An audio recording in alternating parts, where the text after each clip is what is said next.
छत्तीसगढ़ के मुख्यमंत्री भूपेश बघेल ने प्रेस कॉन्फ्रेंस में एक बार फिर से ईडी और इनकम टैक्स विभाग पर हमला बोला है।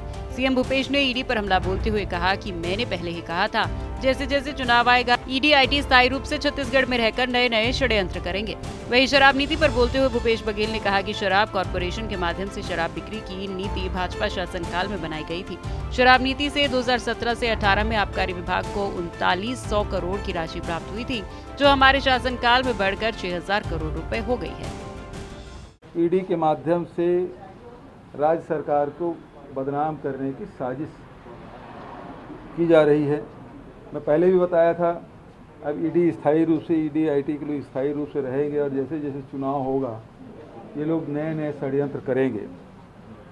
जहाँ तक कि शराब की बात है, शराब कॉर्पोरेशन के माध्यम से जो विक्रय का निर्णय है वो रमन सिंह की सरकार में हुआ 2017 में, और 2017-18 में आबकारी मद से लगभग 3900 करोड़ की प्राप्ति हुई।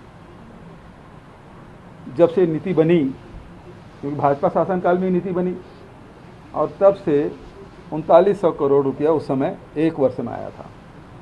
हमारे शासनकाल में ये आंकड़े बढ़े हैं और 3900 करोड़ लगभग 4000 करोड़ कह सकते हैं, अब वो बढ़ के 6000 करोड़ हुआ है। दूसरी बात ये है कि 2017 में जो शराब जो व्यवसाय से संबंधित डिस्टिलर है, अधिकारी है, परिवहन करता है, प्लेसमेंट एजेंसी है, उसमें कोई परिवर्तन नहीं हुआ। कई बार मुझे कहा गया कि इसमें ये वही लोग हैं, लेकिन हमने उसमें कोई परिवर्तन नहीं किया। और आबकारी में जो निरंतर वृद्धि है वो दर्शाता है कि किसी प्रकार के तथाकथित घोटाले के कारण के राज्य के शराब के राजस्व में कमी का जो आरोप ईडी ने जो लगाया है वो पूर्णतः मनगढ़ंत है। भूपेश बघेल ने आगे कहा कि सीएजी विभाग तो भारत सरकार का है। सीएजी ने छत्तीसगढ़ सरकार के आबकारी विभाग को क्लीन चिट दे दी है। अब जबकि आबकारी विभाग के राजस्व में 1.5 गुना से ज्यादा वृद्धि हो गई है, तो ईडी का आरोप तो वैसे ही असत्य साबित हो जाता है। जब आपके राजस्व में 1.5 गुना वृद्धि हो गई, 1.5 गुना से अधिक, तो फिर आपका आरोप तो वैसे ही मिथ्या हो जाता है। दूसरा, आबकारी विभाग कि भारत सरकार लगातार, भारत सरकार की जो सीएजी है वो हर साल उसकी ऑडिट करते हैं, और सीएजी विभाग ने छत्तीसगढ़ आबकारी विभाग को क्लीन चिट दी है। मतलब प्रति वर्ष ऑडिट होता है और ऑडिट के बाद उसको क्लीन चिट दी गई है।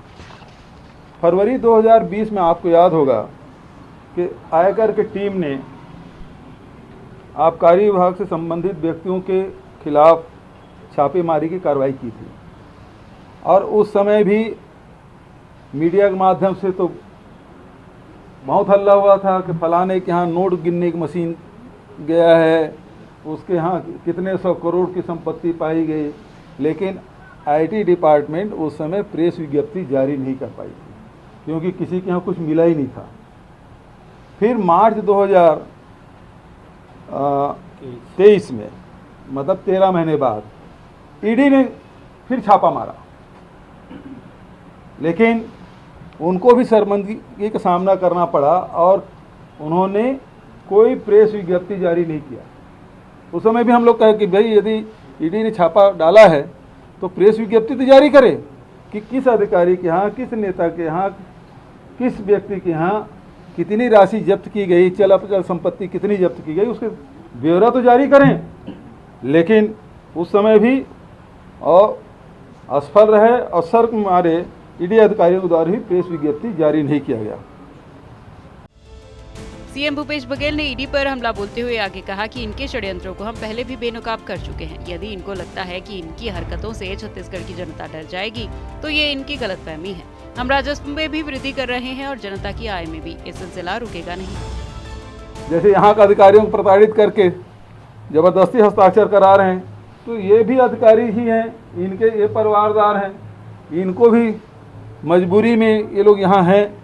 अब 3-3 साल से यहाँ बैठे हुए हैं, कोई काम धाम नहीं, बस उसी को बुलाना, उसी को पकड़ना, उसी को नोटिस देना, उसी को बयान लेना और घंटों बिठाए रखना।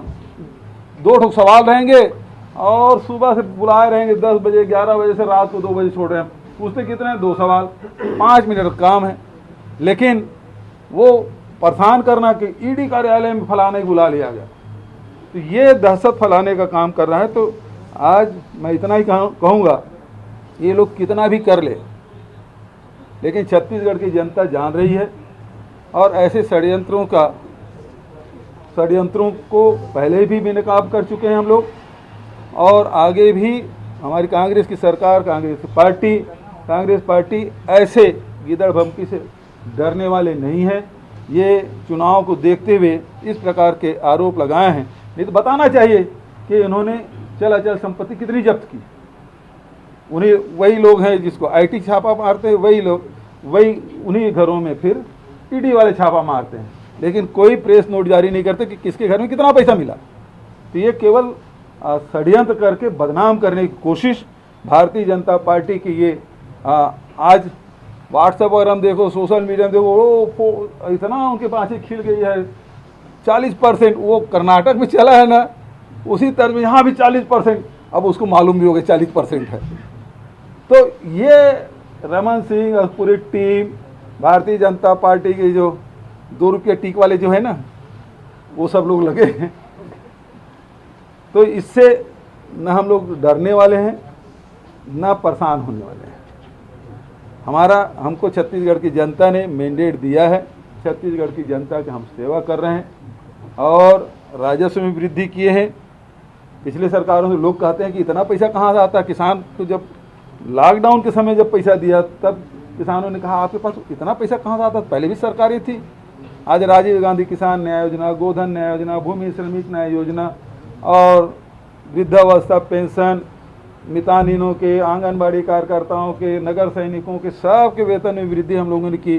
भूमि श्रमिकों के साथ साथ आप देखिए बेरोजगारी भत्ता भी हमने देना शुरू किया है।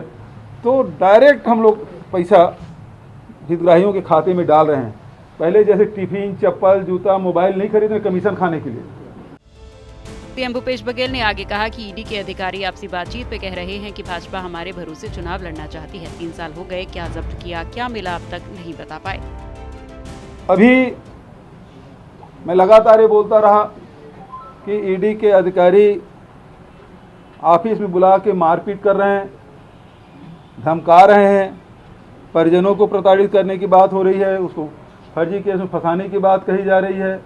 महिलाओं को भी रात भर नियम विरुद्ध उसे पूछताछ कर रहे हैं, खाने को नहीं दे रहे हैं, भोजन दे दिए तो पीने को नहीं दे रहे हैं, सोने नहीं दे रहे हैं, और इस प्रकार से प्रताड़ित कर करके उन्हें जबरिया हस्ताक्षर करा लिए। प्रेस उसके जो नोट है वो पहले से टाइप होकर आता है और उसमें हस्ताक्षर करने के लिए कहते हैं, नहीं करोगे तो जेल भेजने की धमकी, नहीं तो तुम्हारे परिवार के लोगों को प्रताड़ित करेंगे, फर्जी केस में फंसा देंगे। इस प्रकार की धमकी दे के उन्होंने ये हस्ताक्षर कराए और ये 3 साल के अवधि बीत जाने के बाद भी कोयला में 500 करोड़ के बोले, इसमें 2000 करोड़ बोल रहे हैं, लेकिन कोई चल संपत्ति जब्त किया आपने? अब किया है तो कितने का किया है? 3 साल से आप जांच कर रहे हो, आईटी और ईडी यहाँ लगे हुए हैं, चल संपत्ति कहाँ जाएगा? क्यों जब्त नहीं किए? वो कितनी राशि है? आवाज कर रहे हैं 2000 करोड़। तो ये आरोप है वो पूर्णतः मिथ्या है, गलत है, निंदनीय है। भाजपा के राजनीतिक एजेंट के रूप में ये सेंट्रल एजेंसियां काम कर रही हैं और ईडी का एकमात्र काम है भारतीय जनता पार्टी के चुनाव में फायदा दिलाना। क्योंकि भारतीय जनता पार्टी आप सब जानते हैं कि छत्तीसगढ़ बेहद कमज़ोर है, उसके पास कोई मुद्दा नहीं है और ईडी के अधिकारी आपस में बात भी करते हैं कि हमारे भरोसे भारतीय जनता पार्टी चुनाव लड़ना चाहती है। मैं पहले भी बोल चुका हूं और ये बात साबित हो रही है कि आनन फानन में 2000 करोड़ का उन्होंने आरोप लगा दिया। तो ये भारतीय जनता पार्टी के एजेंट के रूप में ईडी काम कर रही है, उसको मदद करना उनका काम है। अभी लगातार इस प्रकार से और भी ये षड्यंत्र ये लोग करेंगे। अब ये लोग भी अधिकारी हैं। सीएम भूपेश बघेल ने बीजेपी पर हमला बोलते हुए कहा कि भाजपा के भ्रष्टाचार में बजरंग बली का गदा पड़ने वाला है। भारतीय जनता पार्टी के समय 15 साल जो नियम थे उसको निकाल के देख ले, और हमारे शासनकाल में जो नियम निकले हैं आवेदन के उसको देख ले। उसमें तो व्यक्तिगत रूप से जाकर जनपद कार्यालय में उपस्थित होना पड़ता था, यहाँ तो ऑनलाइन आप भर रहे हैं। दूसरा, चेक लेने के लिए आना पड़ता था, अब उनके खाते में सीधा जा रहा है। तो और नियम कौन सा है? जितने नियम हो सब शीतल घर बैठे आवेदन कर रहे हैं। एक महीने में 70,000 लोग आवेदन कर लिए, मतलब 1,27,000 लोग की, जो 70,000 उसे वेरीफाई करके उसके खाते में पैसा भी डालने का काम हो गया। तो ये इनके पास कोई काम ही नहीं ना। इन पे गौ माता के नाम से वोट मांगते रहे, गौ माता की सेवा नहीं किए। छत्तीसगढ़ 15 साल सरकार में रहे, राम वनगमन पर्यटन पर पत्नी बनाए। हमारे शासनकाल में तो रामायण की भी आयोजन हो रहा है, उसमें पारितोषिक भी दिया जा रहा है। हाँ जी, बताइए। चुनाव प्रचार थम रहा है, आप कर्नाटक हो गया है, चुनाव प्रचार थम रहा है, किस तरह का जो है ओपिनियन है सर वहाँ पे? क्या सरकार बन रही है कांग्रेस पार्टी की पूर्ण बहुमत से? बिल्कुल पूर्ण बहुमत के साथ सरकार कांग्रेस की बन रही है, और बजरंग बली है ये भ्रष्टाचारियों के सर पे गदा जरूर मारेंगे। कर्नाटक कैंपेन के दौरान असम सीएम ने कहा है कि राहुल गांधी कभी सद्दाम जैसे दिखते हैं, कभी अमूल के बेबी जैसे। देखो, ऐसा है कि उसको अब क्या रहता है कि जब एक घर छोड़ के दूसरे घर में जाते हैं ना, तो उसको बार बार निष्ठा बताना पड़ता है। तो वो भारतीय जनता पार्टी में गए कांग्रेस छोड़ के, तो उसको बार बार निष्ठा बताना पड़ रहा है। तो निष्ठा बताने के लिए सबसे क्या है कि सोनिया जी राहुल जी के बारे में अनर्गल प्रलाप करो, ताकि उसके आंखें खुश रहे। जिस दिन वो बोलना बंद कर देंगे उसकी कुर्सी छिन जाएगी। सीएम भूपेश बघेल के ईडी और बीजेपी पर हमले दिन ब दिन तेज होते जा रहे हैं। जाहिर है कि चुनाव में अब कुछ ही महीनों का समय बचा है और ऐसे में भूपेश के बीजेपी और ईडी पर हमलों को तेज होना लाजमी है। आखिर भूपेश के कंधों पर कांग्रेस को फिर से प्रदेश की सत्ता पर काबिज करवाने की जिम्मेदारी जो है, इस जिम्मेदारी को वो बखूबी निभा भी रहे हैं।